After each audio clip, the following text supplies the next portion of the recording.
Good afternoon. This is the Planning Board meeting of March 12, 2019 for the marijuana bylaw. So if you could please stand to salute the flag, please. I pledge allegiance to the flag of the United States of America and to the republic for which it stands, one nation, under God, indivisible, with liberty and justice for all.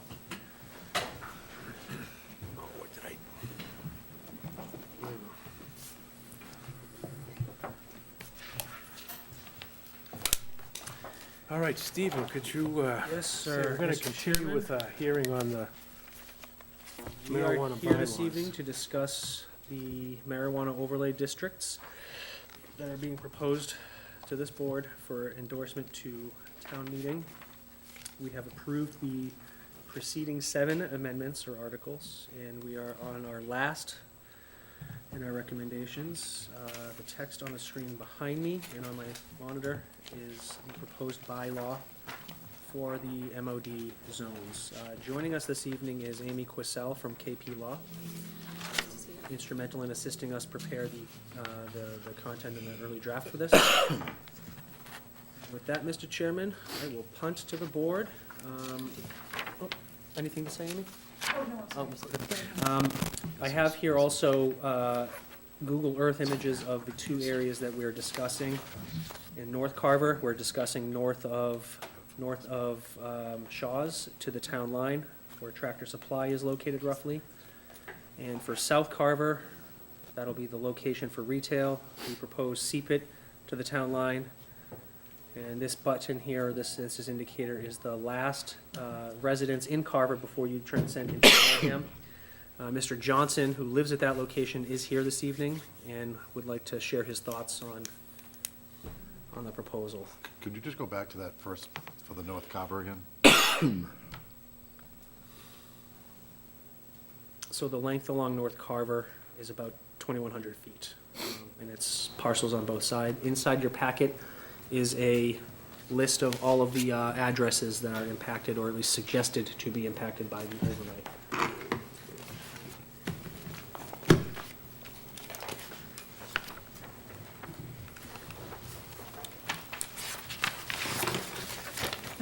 You're welcome.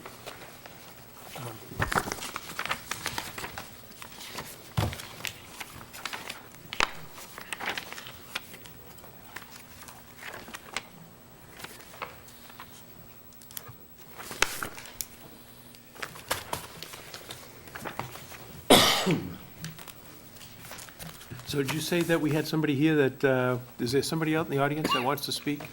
If you could, please, if you could just sit in that chair, please give us your name and address.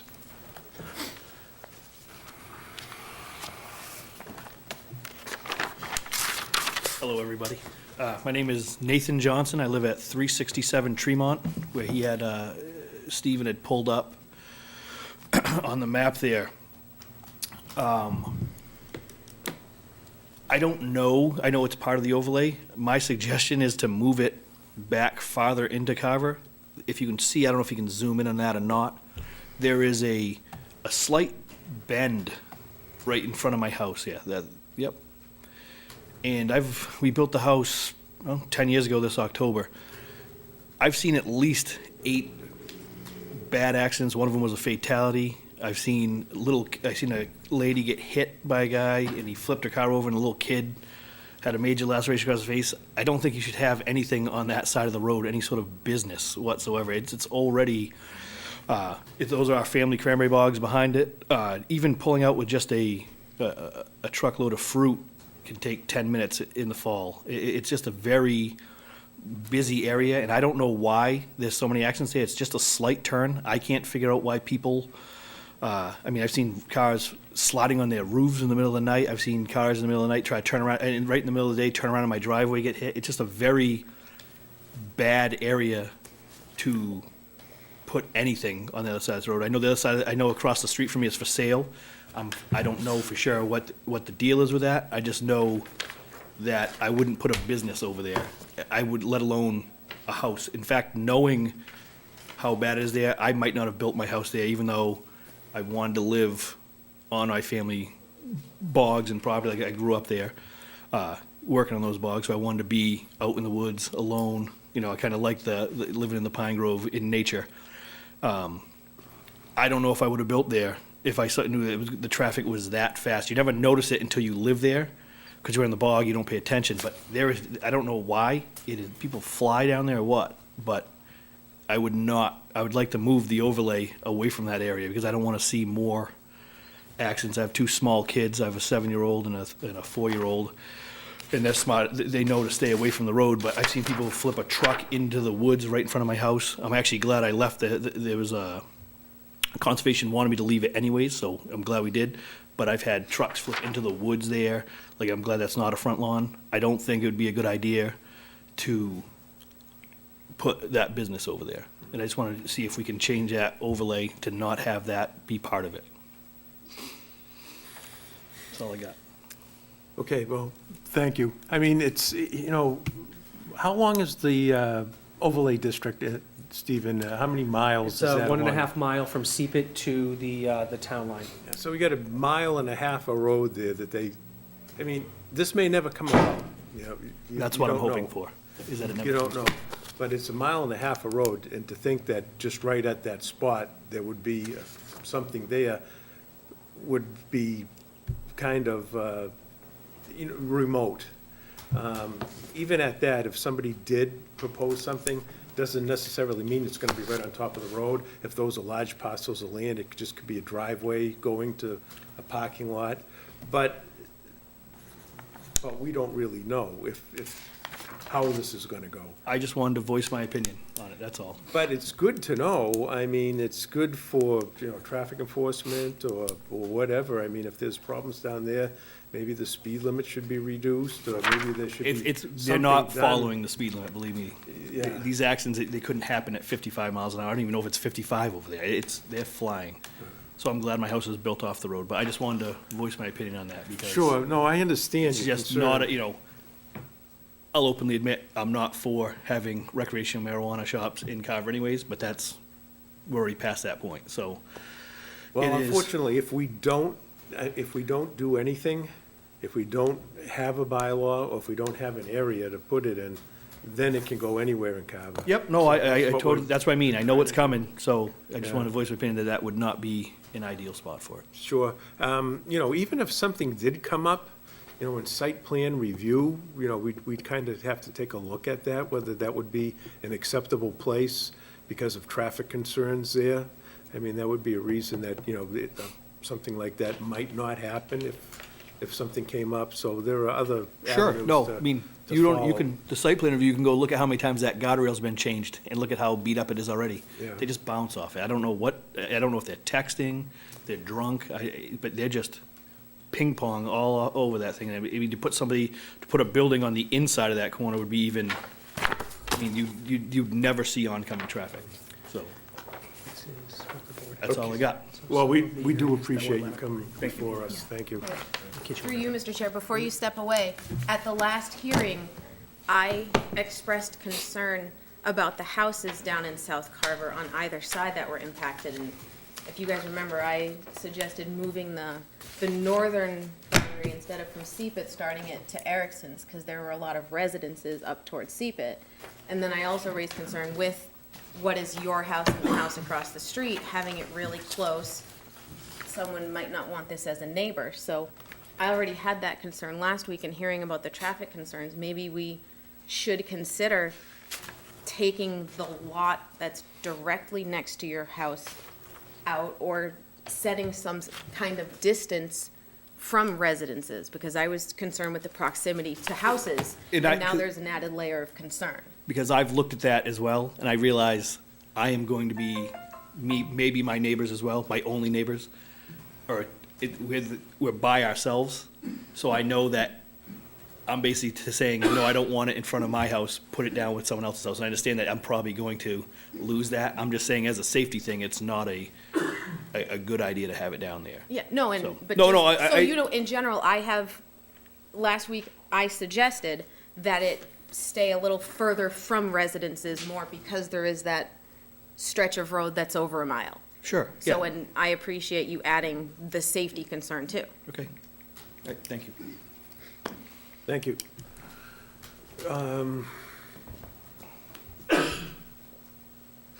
So how large is that lot north of his house on the side that he's talking about? Let's see. If that lot were to come out of the overlay district, how far up the road would it bring it? Well, I just flagged, if in your packets, you'll see map number 98 and map 128. Those are the two relevant maps that impact the general vicinity that Mr. Johnson just spoke about. Particularly map 98 lots 7, 2, and 2-1.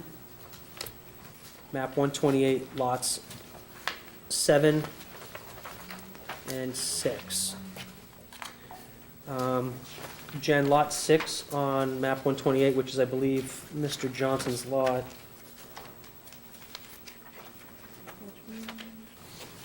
They look like these. They should be in the back of the packet. Yeah, there's just one. On the right-hand side of the street, as you're heading north into Carver from Wareham, that first lot, which is the last lot in Carver, is about 1.2 acres. North of that is lot 6, which is 17.4 acres. And north of that is lot 1, which is 182 acres, I believe. Opposite side of the street is map number 98, lot 7, which is almost 2 acres. Lot 2-1 is 3.28 acres. Lot 2 is 26.7 acres, I believe.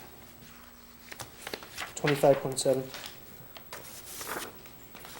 So then what's I'm still having a tough time getting to the map. So the road frontage, if we took the closest lots out, how much further up the road would that move it? Oh, I regret that this printed far too small for my eyes to be able to see that frontage, but I can get that for you, Jen.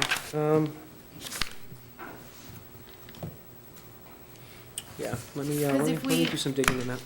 If we added in the, 500 feet from a residence, that might bring it far enough up the road to alleviate the safety concern and keep it away from residences similar to the seepit end of the boundary. Do you have something to say Yeah, about?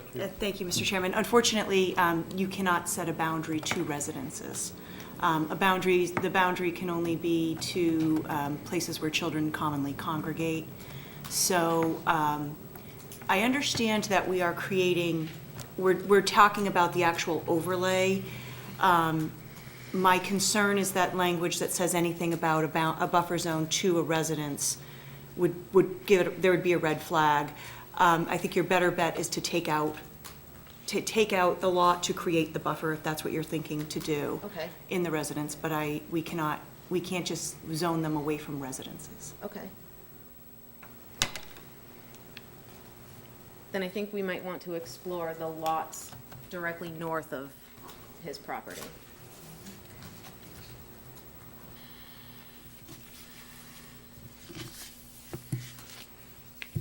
I don't know how much, I don't know the lots, or how many lots would that involve? Removing from the conversation, it's maps, it's, let's see, 1, 2, 3, 4, 5, 6 lots. It's actually these lots here that you see on both sides of the Tremont Street. These 3 and these 3.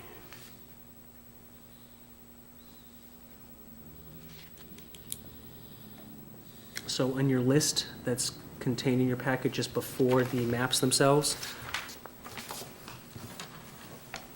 May I just do that just 1 second, Amy, just to show you? So it looks like this. So far, based on our conversations, if it's the will of the board, we would be striking map 29, both of those lots, 1E and 1W.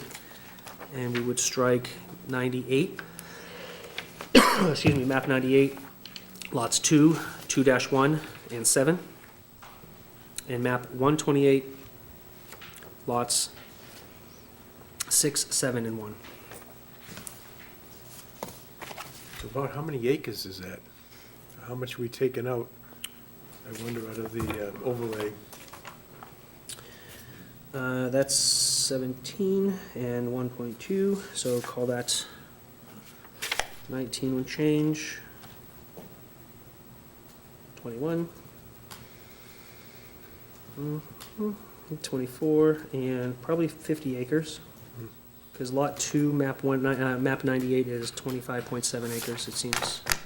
So about 50 acres will be removed from the overlay. Mr. Chair, if I could, to ask council, do we have to have a certain amount of acreage? You don't, but you have to have, your overlay has to allow for the particular use that you're contemplating. So, one of the things that the Attorney General will look at and that the Cannabis Control Commission will look at is when towns have overlays that does not make the actual use contemplated possible. And so with these facilities, for example, with a cultivation facility, you need a large area because they are very large buildings with state-of-the-art HVAC, things like that. With retail, it's a little bit, it's different. It's basically, it would be a store, whatever the size of a store would be. I would be cautious of making it too small. That's why I'm asking. Yeah, and the problem is if you also, I don't want to say this is a problem, but in Carver, you have very large lots. And so, which is definitely not a problem, but if you take away some of this acreage and you leave it, and there's only about 4 lots left, the options aren't there. So then my next question would be, taking the lot out that is probably at the most dangerous point of travel. What would that be, Stephen? If we were to consider, and I don't even know if we got a speed limit at that particular point. I understand your concern. It doesn't matter if you made the speed limit 30, people are traveling 55 miles an hour. Yeah. They're not obeying it, whatever. Right, but my thing is, if we were to remove at least the most dangerous area, will we still fall within the amount of acreage that we need?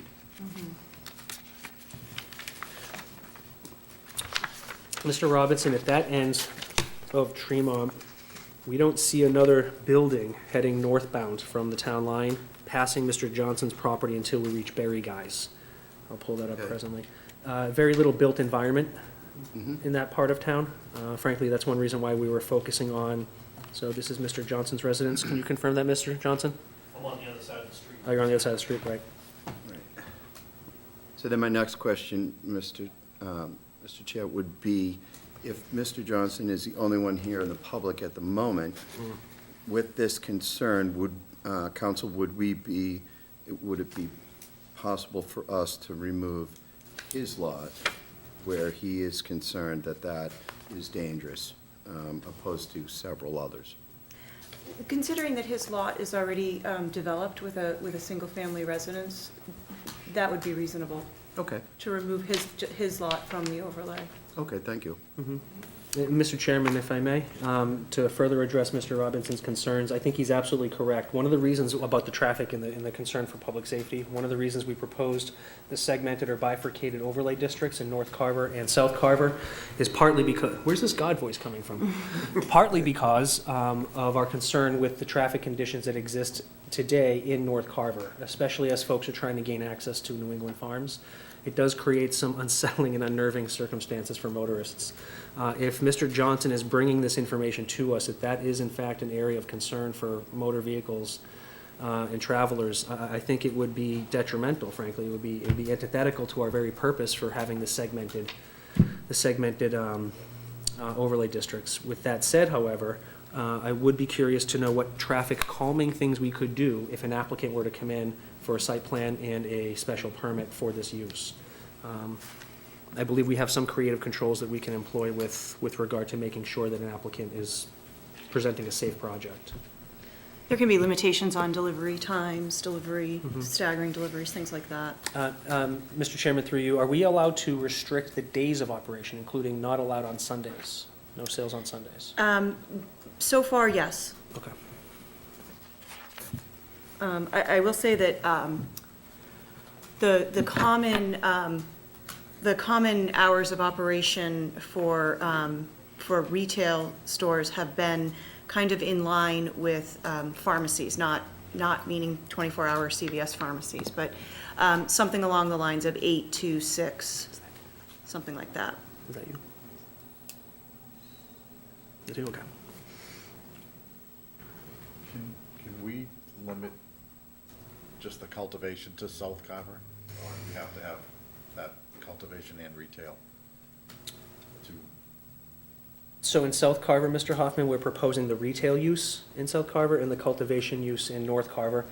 There's nothing here, though, that says you can't amend what's written before you. so we're recommending cultivation in North Carver? Yes, and the reason for that, just to go back to that map, as council has mentioned, these are large footprints that are necessary in order for the cultivation to be successful. This whole area that you're seeing, pretty much to the town line up to Heather's Path, that's the urban renewal area. This will, if everything is developed as expected, that will be 1.7 million square feet of warehouse and distribution space. We, a couple of weeks ago, had a joint session with the North Carver Water District and the Redevelopment Authority. At that meeting, the question was raised, would there be any objection if this was part of the overlay district for marijuana? Mr. McLaughlin sat in that chair and indicated that he would not have a problem with it. It would, though, need to occupy a great footprint, a significant footprint, in order for the project's feasibility. And that brings me to my next point. Just allowing these things doesn't guarantee they're going to be in. People who control the space will ultimately have that determination whether they're going to sell or develop in that way. We're not changing the underlying zoning. We're simply creating an overlay district. So all of the underlying zoning would still remain in effect. So in South Carver, the lots aren't big enough for cultivation? I think they are, but if you see as I pull back to South Carver, you see this is mostly bog channels and bogs, active bogs. It's probably less likely that someone would be decommissioning these properties with that use for the purpose of building something new. A lot of those clearly look like they're wetlands also.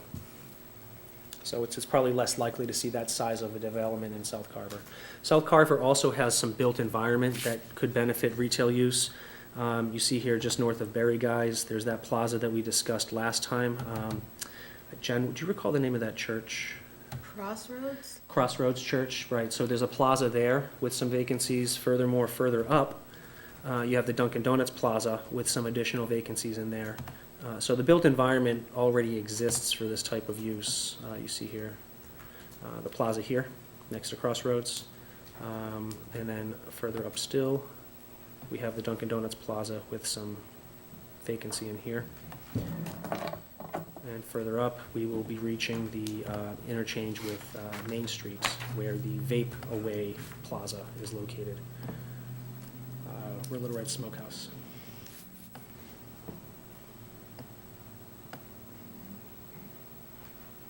And the other thing we spoke about, there was a gentleman here at the last meeting, and he, I asked the question about, we were talking about growing facilities, and I talked to Stephen about this prior, and we're talking about the availability to water, and, he thought that to have the growing facilities in North Carver was a benefit because we have access to the public well there. So, so that's why, I've talked to Stephen about this. He was thinking of doing the selling in South Carver, although I see Savory Moore's here. At our last meeting, he was talking about having a distribution in South Carver and North Carver. But the concern was, as I talked to Stephen, was about the traffic. So, but as far as the growing, we thought North Carver was the better spot for it. We had more land available up there, not as much wetlands and cranberry bogs and stuff like that, but also the availability to the well, so to the town well. So, that would be a benefit to the town and a benefit to the businessman doing the growing. So that's why North Carver was chosen for that particular type of business. Mr. Chairman, just to benefit the board on the conversation I just sidebarred with town council, the question I asked was whether or not we could segment the number of allowed licenses, one allowed in North Carver, one allowed in South Carver, and I'm understanding that possibly could get flagged as not being proper. Why is that? Because the number of retail, the town is allowed to limit the number of retail licenses, but those retail licenses can go wherever it's zoned for retail. So if someone comes in, say South Carver is the place to have it, if someone comes in, they get a license for South, and then somebody else wants to come in with a license for South, they would technically be prohibited, and the town only has one license. So that would be, I will tell you, I haven't seen it yet. I haven't seen anyone try that, but I think there's a reason why. I think because that would be the reason why. There could be a challenge that you allow two licenses, but just because somebody came in before me.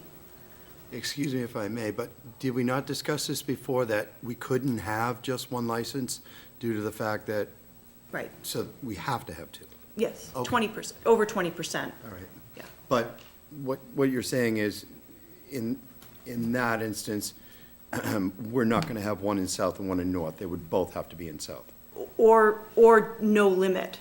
So if you want to have retail in both North and South, you have retail in both North and South, and then you say there can be two retail licenses.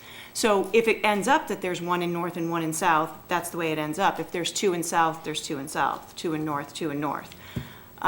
You can't really I need to designate. understand the no limit, though. What does the no limit mean? So if you say that you can have two retail licenses in Carver, because that's based on the 20% rule of how many alcohol package stores, beer and wine stores there are, under 138. So, that's chapter 138. So if you're allowed to have two retail licenses, and if you limit one to North Carver and one to South Carver, and if somebody comes in and gets theirs in South Carver, the next person that comes in, if they want to have one in South Carver, they would be prohibited, but the town allows two. They're prohibited from that location. So there could be a challenge that they're not allowed to have their license in an area that's zoned for retail. Okay, thank you. Basically, it's first come, first served. It is, and it is with the two licenses. So I think further limiting it might be challenged. The licenses are only for retail, so if someone Yes. comes in with a grow facility or a lab, the licenses don't apply. No, they are So not. we There's could no have- limit. So there could be like 50 grow facilities in town, but only 2 retail shops. Correct. I think it would be outrageous to have 50 because they're Of so course. big. Of course. And then as a follow-up, you said that we're not allowed to have a distance from residences, but I know in Bourne, they were working on that last year. Is that, And it was challenged. okay, it was, because I read it in August, so you can't do that. I don't know if there's been a decision on that, but there was a lot of factors involved where it was basically zoning it away. Yeah, because I know they were proposing 300 feet, and it said, they proposed 300 feet from residences, and I guess there was backlash saying that would take out a lot of the community, so the board voted on moving forward with 150 feet, but I didn't see a follow-up article. So, but you're saying we can't have a buffer from residences? No, technically, if you have your overlay is your overlay.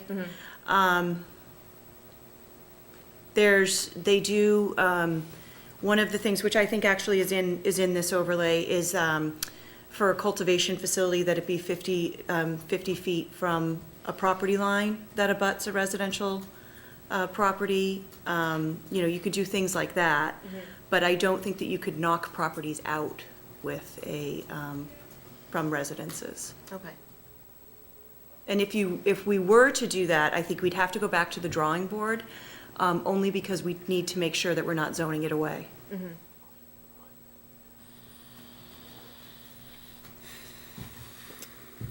Okay, any further discussion?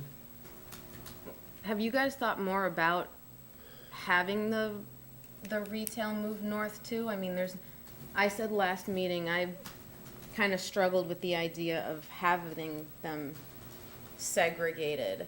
And as Mr. Moore talked about it too, and I understand the traffic problems, but I've been thinking about it since last week. And have you guys given more thought to opening both zones to both uses? because I'm still going back and forth with it. And we can do that, right? We can have two zones with unrestricted. Well, I've thought about it, and I talked to Stephen, and like I said, his logic to that was traffic concerns in North Carver, and already having maybe a grow facility, maybe a lab, that's available up there. But yet, I mean, I've thought about it too. It does make sense in a lot of ways to have one north and one south. There's only a mile and a half of road. So that would mean that you would have two selling facilities not too far from one another. So I don't know how anybody else in the, Well, if I could ask one more question, Counsel. So in the event that we were to allow the zone for retail in north and south, that's it? We can keep it at 2, or are you saying that opens up the door for it to be unlimited? Nope, it's at 2. And that doesn't impact the facilities that would grow it?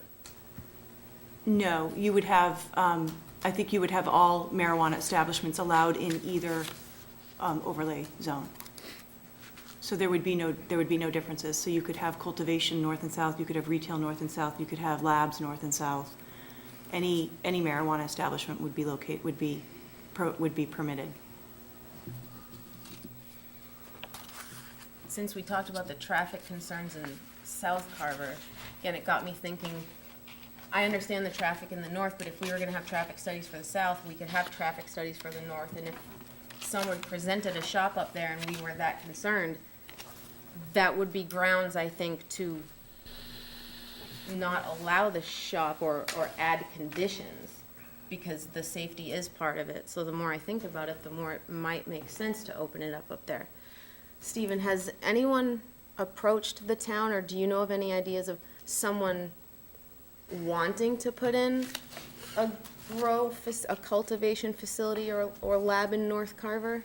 I can't rightly say that we haven't had some inquiries, but nothing's been submitted to us with any legitimacy or viability. Nothing's been submitted to the planning board or our associate departments in PEP. As I'm looking at this, Mr. Chairman and members, I mean, there's obviously built environment with those two plazas where Abishan is, and a little further north where Tractor Supply, well, Tractor Supply's in Plimpton, but the Whetstone property there. The will and wisdom of the board, I don't have any argument necessarily to make for why we should be so restrictive, aside from those things that we've already mentioned. But just with a caveat, we're opening up more area for more uses north and south. And I think Jen makes a good point. Anything that's going to go in South Carver with a traffic study, we can certainly do the same for North Carver. However, with the conditions in North Carver, it could be more onerous, it could be more restrictive to make those accommodations with the traffic flow and site design. And Counsel, you agree that we do have we can make some restrictions if we do find that traffic is a concern. I mean, I know, for instance, that Wareham, they bus people to a facility, do they not? That I'm not sure about, but yes, this is a special permit. It's a special permit and site plan. So with regard to a special permit, you have to determine if it's not more detrimental to the neighborhood. One of the, well, it doesn't sound like a benefit, but one of the benefits to allowing all marijuana establishments in each zone is that you can have co-location, which means you could have a grow facility with a retail component. While it's still two establishments, the benefit to that is simply that they're in one location. And so you don't have things spread out. You don't have deliveries and et cetera. So that would be a benefit to allowing everything in both zones.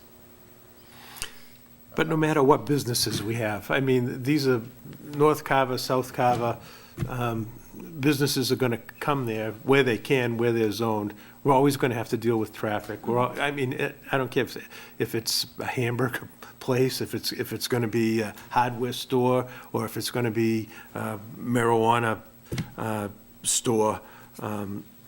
We're always gonna deal with the same issues. It's the same thing. So, I also agree. Mr. Moore's comments the other night made me rethink this as well, that we shouldn't restrict it just to South Carver for retail. And we can use the same, just, Mr. Johnson said earlier this evening, with that bad corner, we can analyze that. If someone does want to come up there, we can deny it because of the traffic and the danger.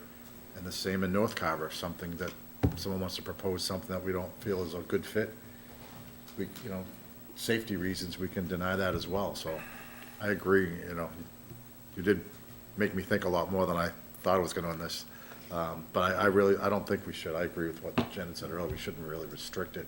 And, Mr. Chair, I have one more question for council. In this town, if we had another package store that sold alcohol, does that mean that the retail for the marijuana would also build that number up from 1 to 2? Or are we at our limit of allowable alcohol establishments? I'll have to punt to the TA if he comes back in. I understand that the selectmen do retain some liquor licenses that haven't been awarded as yet, but I think those are counted in the total. So basically, my question is, do our numbers change? So numbers can change. However, the number of retail licenses obviously has to be a whole number. So depending on how many alcohol licenses there are, you may have some wiggle room to add a couple more and still be at 2. But there's no question that liquor licenses under Chapter 138 change all the time. You can petition the general court for more, so it's. And then, of course, my last question would be then, would 2 liquor licenses have to come in at the same time in order for one more retail shop to be allowed? Possibly, and then the other point of that is that I do think, and again, it's not in the regulations, and the CCC has not had to address this yet, but I do think that the town would probably have until town meeting to amend their bylaw. Okay. But again, unfortunately, because this is so new, no one's run into that yet. Okay, thank you. Right, throwing something else into the mix, since we're talking about the zoning and adding it north, what are your thoughts on the Spring Street district that's coming before us in our regular meeting? That's an industrial use. That might be an appropriate place if there were to be something there. I don't know if we could allow it to a personal developer. I don't know if we could zone it since that is owned by one person, but it struck me as another place that might be appropriate. Yeah, probably not. Just throwing it I would out. think that would probably be a question for council. It depends on if there's any kind of recorded covenants on the property, on that district. So. What's that, a recorded covenant? So the property, it used to be state property, is that correct? So if the state sold it. And so it depends on if the state put any kind of restrictions on it. So I don't know. It would have to be looked at. And they had, but I'm not sure if this is one of those restrictions, but it was geared largely toward creating an environment for stage 1, stage 2 companies. We're going to hear them tonight, so they can certainly speak to what restrictions do exist, but that was a state-owned property up until just a few months ago. The successful applicant or the successful buyer was identified by the DOT, and I do understand that there were some pretty strong restrictions placed on what they were allowed to do there. It was largely geared as an economic development project.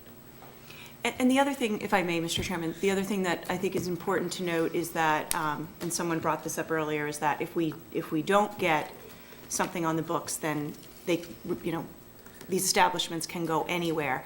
But don't forget that you can always amend your bylaw. So if you get this on the books with the overlay that's there now, and you find that there's another area in town that's more, that maybe should be added, or there should be a swap, a replacement, this area should be added, this should be deleted, that all can be done at town meeting. It's like any other zoning bylaw, it can be amended. All right. So even if just going off what Jen said, Spring Street did go through as we planned, before that could even be developed, you're talking a year, 2 years? I think it'll be longer. So going what council just said, we can always amend it down the road at town meeting, because it's hypothetical right now, we don't not show what Spring Street's gonna be. It could be a couple of years down the road a good idea, but for the purposes now, kind of stick with what we have. Maybe just change the retail. It's our expectation, we'll be monitoring this in real time, just like we do the solar and other bylaws. Anytime that something needs to be amended or brought up, we certainly have that discussion as a board. And frankly, just given the nature of of this industry, my sense is that this will be dynamic. We'll likely be having public hearings throughout the course of the calendar year ahead of next meeting, next annual town meeting. And the other thing to note is that there's been one court decision regarding marijuana, and that was, came down, I think on Friday, the 8th. And that had to do with a general bylaw. It had nothing to do with the zoning bylaw. But there will also be challenges to bylaws as with any zoning bylaw. So Mr. Cole is correct. This will be amended down the road. It's a dynamic, it's constantly changing. Do you have anything more to add, Stephen, or is it time for us to vote on this? I guess it's time for us to vote. Before, Mr. Chair, Yeah? are we voting on just the That's what I was just gonna ask them. locations I or think they the should. language of the bylaw? Because I had other suggestions for the language of the bylaw that I didn't get to bring up last meeting. So if we're going to, When we vote on this is what I would like to do. When we vote on it, we're gonna vote for the whole thing. Okay. You know, it's just a recommendation Yeah. to town meeting. That's what it is. It could be changed at town meeting. But this would be, and we could amend it. I mean, I think it's reasonable. And this is for me, I think it's reasonable to do the retail north and south. I don't know if we want to exclude any lots. I mean, if these facility, I mean, here we are, we have just in South Carver, we'd have a mile and a half of road. In North Carver, how many miles do we have up there that, It wasn't even, Mr. Chairman, it was about 1,500 feet. Okay, Feet so from this plaza to the Tractor Supply Okay. line. Yeah. Noting its parcels on both sides, right, but it's okay, 1,000 feet along Main Street. all right. So, I mean, if a facility did come up, a selling facility, retail store, I mean, we'd have to look at the driveway entrances, we'd have to look at site distances. You know, unfortunately, as time goes on, things are going to get busier on the streets. I mean, Carver's a lot busier now than when I first came here in 1974. So I'm amazed at the traffic and amazed at the sound of the traffic, but that's because the highway's nearby. So, now, and the highway wasn't there when I first came here. But it's all been, to me, for the good. I think that Carver's developed, and I think that was a good thing in a lot of ways. But there's a lot of road there. There's a lot of places where this could happen. So, and unfortunately, I don't know if it's so much the worry of well, I guess it is part of the concern of the planning board, but it also is a concern for, traffic safety, traffic controls. Sometimes Serped looks at these things. If we have a lot of accidents in areas, to see if the road could be straightened, or if the miles per hour that people are traveling through there, whether it be over the limit or, they could knock back the speed there. Also, but the strange thing, I mean, I always speed through there because in Wareham, I think the 50, it's over 50. And when you come to Carver, it drops like 10 or 15 So, and the road is just as wide, and in some areas less populated, there's swamp and cranberry bogs and stuff through there. So you automatically think, well, if I could do 50 in Wareham, I can do the same thing in Carver, but the speed limit does drop there. So I think a lot of it has to do with just enforcement or signage or things like that. So anyway, if you have a few things, we still have some time if, Yeah, What just a few suggestions- language. Okay. And I had emailed Stephen it, and I wish that I had requested he send it to you guys, so you're not just listening to me speak it.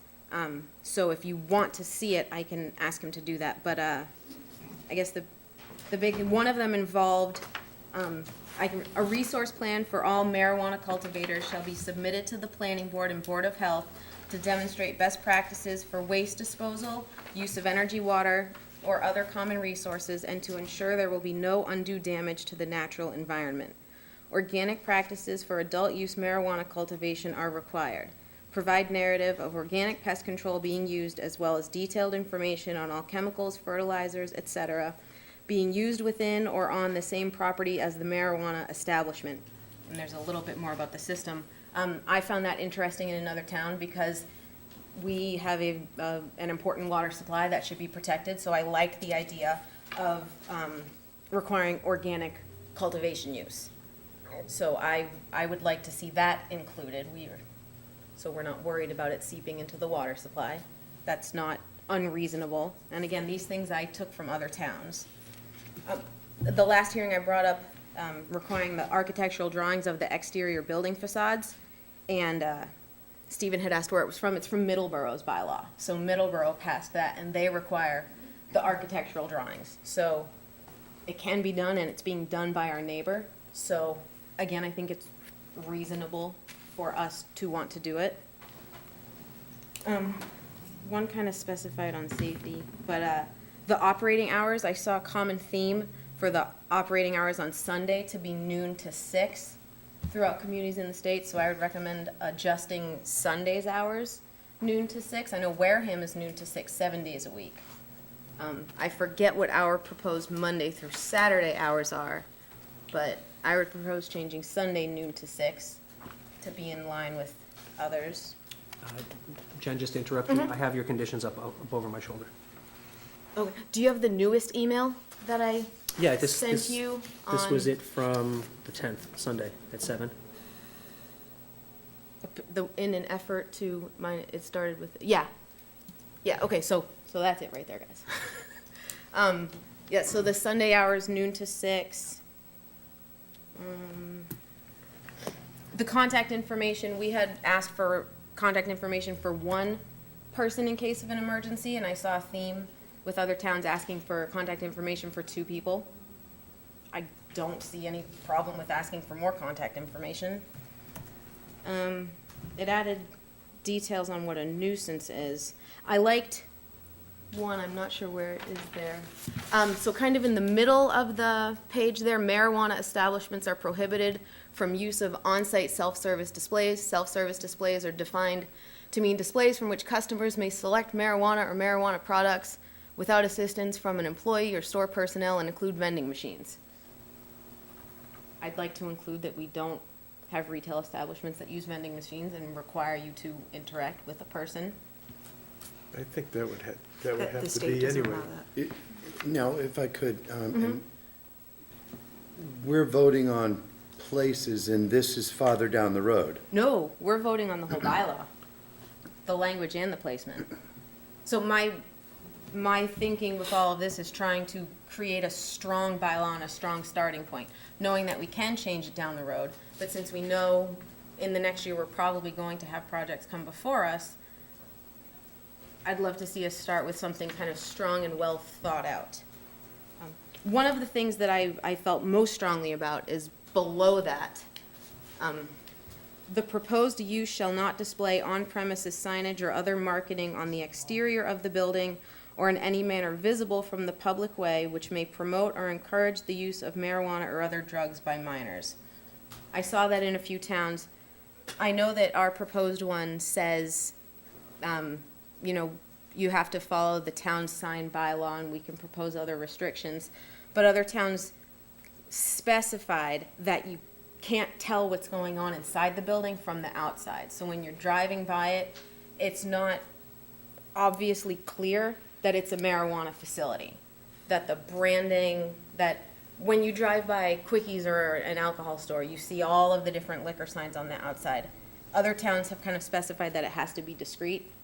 So yes, we can That say. language is in the state, it's in the statute and the regulations. That What exact I language. just read? Yeah, And it goes further. Yeah, it does. To You can't- specify you can't use symbols or logos like the Grateful Dead bears or a leaf, et cetera, et cetera. there's Pretty well pages and prescribed. pages of the state regulations on that, Oh, great. yeah. It's just before you go on, you had mentioned before with the vending machine, that's, That's also in the state regulations. okay. So that's not something we have to add then? That's already in the Okay. state There's regulation. also, I mean, again, nothing that's being suggested is fatal. To try and, I think one of the goals of zoning amendments is always to make the zoning amendment as straightforward as possible. With regard to requiring two people to be in, two people of contact, per contact, that is usually regulated in the host community agreement. Our host community agreements have a whole security section of it, and in that, they have to submit to the town, to the police department and the fire department, every person that's in charge at every shift, things like that. So those are all also taken care of in the host community agreement. So with that, with the suggestion that was made, I don't see an issue. I do want to stay away from having conflict between the host community agreement and the bylaw, but what you suggested wouldn't be in conflict. Because you would just say we need two people, whereas the host community Right. agreement would say we need one person at every shift, which would equal two people. Okay. I don't have the state bylaw to go off of, I just went off other towns. So if some of these things are addressed, that's great. I guess, I think a lot of what you're saying, too, is also under a site plan review, special permit site plan review. You know, we look at the chemicals, we look at hazardous chemicals or anything that's on the lot. And we look at a lot of the things that you said, it's already in place. We do that for other businesses that come into town, so, but do you have more? Yeah, I'm no, just, those are the Okay, big those are things. I the really things. think we should require the organic practices, so there's not a wishy-washy point when someone comes in site plan review. Oh, you're using this, well, what is it really? What if something happens? We did. If it spills, like, just putting you up front, if you're going to grow stuff here, it has to be organic. So there's really not much concern up front when the site plan review is happening. I think that's very beneficial to Carver with our aquifer and everything. And then I think we should discuss the hours. well, hours are discussed usually when we do the site plan review. No, That's another thing. it's in here. It's in the bylaw. Oh, That okay, it's right in here. okay. I forget what's But being in- proposed that we're, Well, it says that hours of operation, but if none are specified in the special permit, hours of operation shall be limited to 9 AM to 8 PM. So therefore, in your special permit, you can change those hours. I would just like to see it, I would like to see it more straightforward from the get-go. Having this bylaw say Sunday hours are 12 to 6. I think this is coming from other towns. This isn't me writing a new book, so I don't think anything that I'm saying is unreasonable. I would recommend not changing the language that's there and simply just adding, provided on Sunday, hours would only be 12 to 6. And the reason being is that the last, I want to say, probably the last 4 licenses that I've done, the last 4 special permits that I've done, have asked for hours that are shorter than 9 AM to 8 PM. So that's why the language in the bylaw says, if none are specified, hours of operation shall be limited to 9 AM to 8 PM. But a lot of the places, some are 10 to 6. And then some are 10, 10 to 8, and then on Sundays less. So I think if we leave the language that's there now, and then we just add a restriction for Sunday from 12 to 6, I think we would accomplish what Ms. Bogart's trying to accomplish. Okay.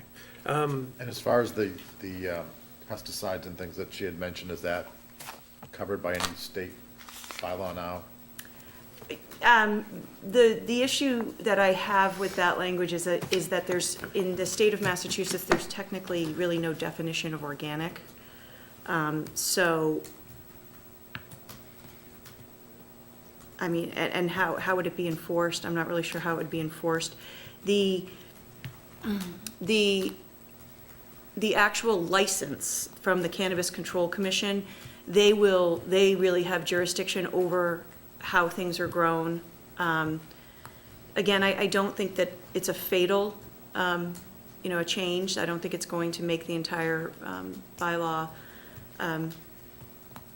illegal. However, the other thing too is that this is a special permit, so therefore the board can change that, can modify that. So if you do have cultivators that are coming in saying, this language is impossible to follow, that it can be changed, it can be waived with the special permit. So I think maybe we would, if we could agree on her language with the same as kind of the hours of operation with, unless specified in the special permit, and then her language.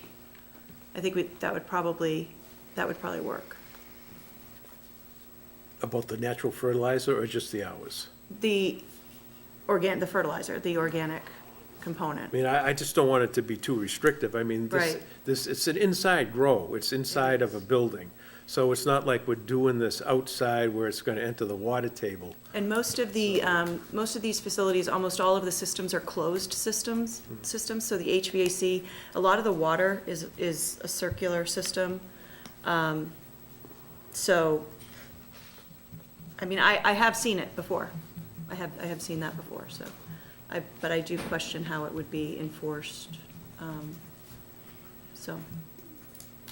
So somebody would have to constantly be there, or somebody would have to inspect it every so often to make sure what type of fertilizers they use. So, exactly. So, for example, a facility very close to here was shut down. The CCC went in and shut them down because they were using a formaldehyde-based fertilizer. And so it was shut down, it was fined, et cetera. It's back up now, but, so the CCC is on this. They are monitoring those things. Just so you know, that's from Middleborough, to the organic practices, that's in the Middleborough approved bylaw.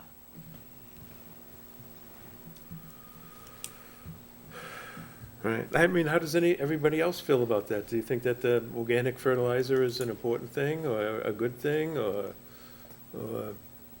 Can I speak for a Sure, moment? yes, please. Well, you have to realize when you're talking about fertilizers, what fertilizer is actually made up of, organic or not. It's nitrogen, potassium, and phosphorus, right? Phosphorus.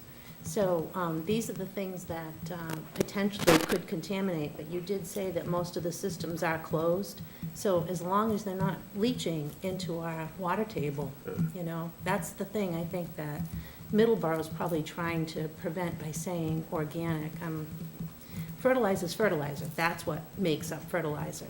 So looking around in other industries where you have this waste going into waterways, and it's not necessarily from fertilizers in some of these cases, but it does change your water table if it gets in there, and potentially contaminates surrounding water systems. So you'd have to, I guess that's not in our jurisdiction though, to make sure that it's a closed system. The Cannabis Commission controls that when they do the licensing. They do. Yeah. We, at all of the special permit hearings that I'm at, it is questioned at, your facility, and how is this facility, particularly HVAC, because of odors. Okay. With regard to noise and odors. Right. So, again, I don't think that there's a problem having that. I would preface it by saying unless stated otherwise in the special permit. And so therefore, if it can be changed. if it has to be. Yeah, but just talking about Carver, I mean, this is, we need to protect our aquifer here. Yeah. I think it's very a sensitive area, so if it needs to be, that there's something special put in there to protect our special area, then I think that's probably not a bad thing. Middleborough just pest control too, in Okay. addition to Right. fertilizer, making sure it's Right, organic. right, because these are products that are being ingested too, so I think that protects the consumer as well. We Right. plan on keeping it all inside, but what if it gets out? Right. Let's make sure it's organic if it Right, gets by out. accident, someone just doesn't run a garden hose and drain something. So it's not all inside. The waste is outside, which is the plant that, the portions of the plant that does not have any marijuana in it. And so, what I recommend to all of my boards is that has to be disposed of in dumpsters. There have been applicants that have come forward saying that they were going to put them in a compost pile, and everybody said no. And so they have to be in dumpsters. So that's something to think about too, but that would be part of this.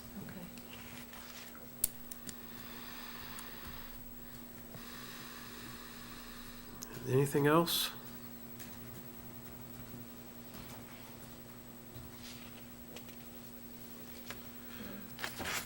Anything else anybody has to say? So you were talking about the fertilizers. So do you think that the organic is the way to go, but we just can't regulate Yeah, that, though? well, you define organic. I've experienced with fertilizer that's organic, and it's straight chicken poop. So, high in nitrogen, right, Kevin? Yeah? Yeah, and who is going to regulate what the chickens are eating? Right, yeah, you can't, you have a label on any product that you apply, and you rely on the guidance of that label and that material safety data sheet to tell you what the hazards are if it gets into something. And, but I think what council was trying to say is that's all pretty much controlled by the Cannabis Commission and their license to let them operate. But what Jen was trying to say is that Middleborough has specified that so that they don't have, they know what it is. It's just this organic. And I think if you look at organic fertilizers, you'll find that the majority of them are either fish fertilizers or, straight chicken poop. They're not chemically derived formulas like we use for lawns and other, cranberry bogs and whatnot. I wonder if that type of fertilizer is a fertilizer that can be used with the growth of marijuana. I mean, if we go and we say organic fertilizer, do we know that that will grow marijuana? Whoever wants to grow it will find out. Yeah, but then if you put too much restrictions into it, then that business won't come to Carver. So that you're kind of saying, we're making you do something that isn't a usable thing in your business, so they'll say, well, then we can't do it in Carver. I think organic practices are, again, I'm looking out for the water supply. I'm just wondering. We had our marijuana guy here at our last meeting, and he probably could have answered that question. It might But, cost more to use organic stuff. I know there's a cranberry grower in town who does organic. He was on the master plan committee with me, and he said it cost him, not sure how much more to grow his organic cranberries than regular ones, but he still does it. So you can grow anything organically. It might cost you more, but sell the product at a premium too. All right, I guess we've discussed this enough. I mean, all I can say is, I'd like to take a vote to see how this is gonna go for town meeting, who wants to approve it or disapprove.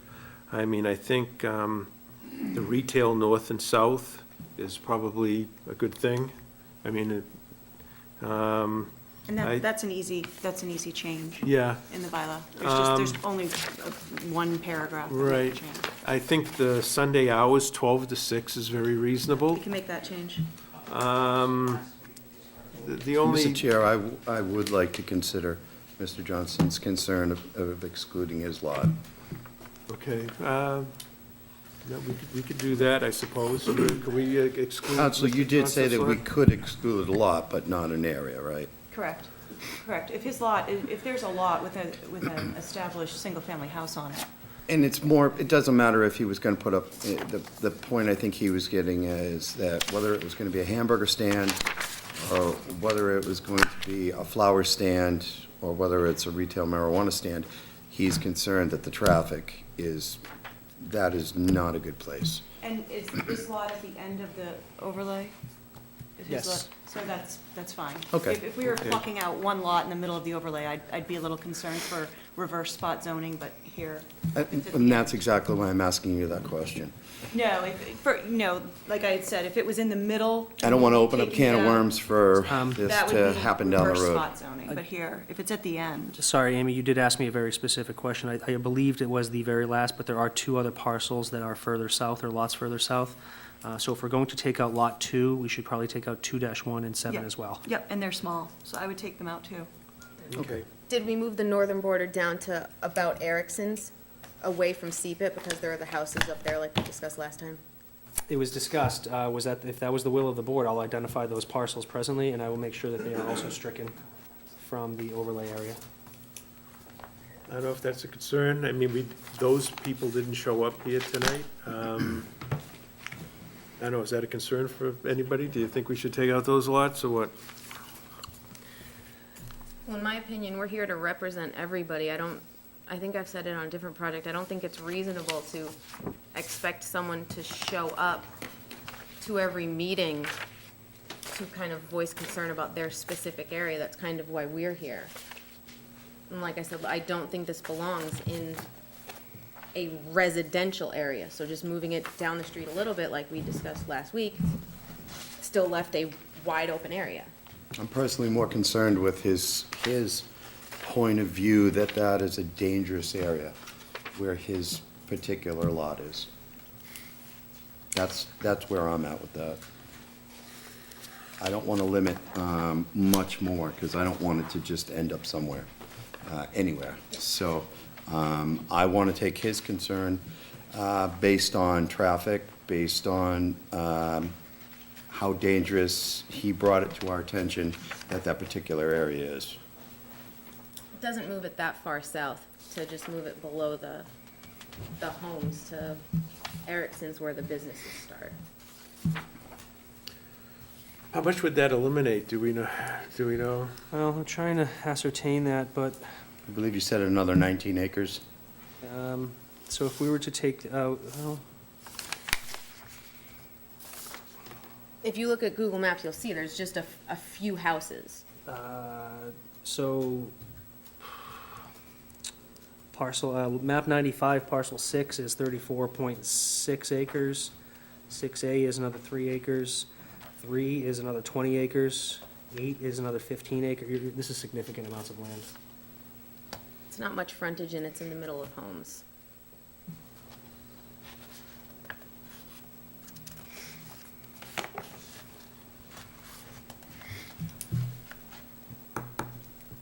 Mr. Chairman and members, while I'm thinking of it, we should also strike map 29, lots 1E and 1W. We discussed it at the opening of these public hearings. That's the coal property. It is restricted use. You are not allowed to use this Okay. property for this purpose. So map 29, 1E and 1W should be stricken. And if it's the will of the board to reflect Mr. Johnson's wishes, map 98, lots 2-1 and 7 should also be stricken. What were those again, two? Map 98. Yep. Lots 2, 2-1, and 7.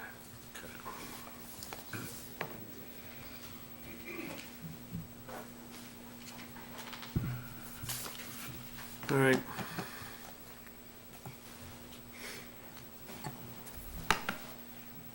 I don't have those, okay.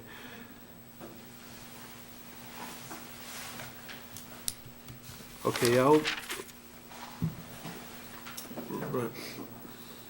This isn't where you need a motion, right? Well, we're gonna vote on, we probably, okay, let's go through this again. So we're gonna do the retail, we're gonna amend this package that we have before us. We're gonna amend it with the retail north and south. We're going to amend it by taking out Mr. Johnson's lot, all right? And then there was additional lots There was 3 other lots. 2 other lots, Mr. Other Chairman. It was the 3 lots, including Mr. Johnson's property and the 2 south of him.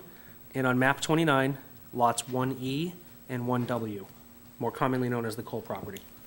Okay. They should not have been included in this. And we're going to restrict the Sunday hours from 12 noon till 6 in the afternoon.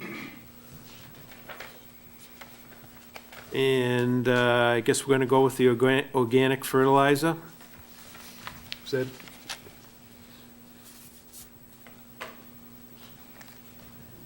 And Mr. Chairman, just to clarify, did you want that preceded by the language that's with the hours that says, if not otherwise specified in the special permit, and then go into the language regarding the resource plan and the organic? for retail, yeah, this would be for the retailers. For organic, for the organic portion. Oh, okay, So yeah. did you want to precede that with, if not otherwise specified in the special permit? That gives the board a little bit of flexibility. Okay, yeah, that sounds reasonable. The same with the hours, correct? Yes, it's in there for the hours. Right. Yep. Okay, I'll entertain a motion to approve this for a town meeting with those changes. And I'll second that. So we have a motion and a second. Those in favor? Aye. Against? No. So we have 3, 4, and 1 against. Who made the motion? I was gonna say, well, Jim, I did. did you make the motion? made the Yeah. motion. That's what I thought I heard, yeah. Jim made the motion, Kevin seconded. He cut me off, but He it's. cut you off.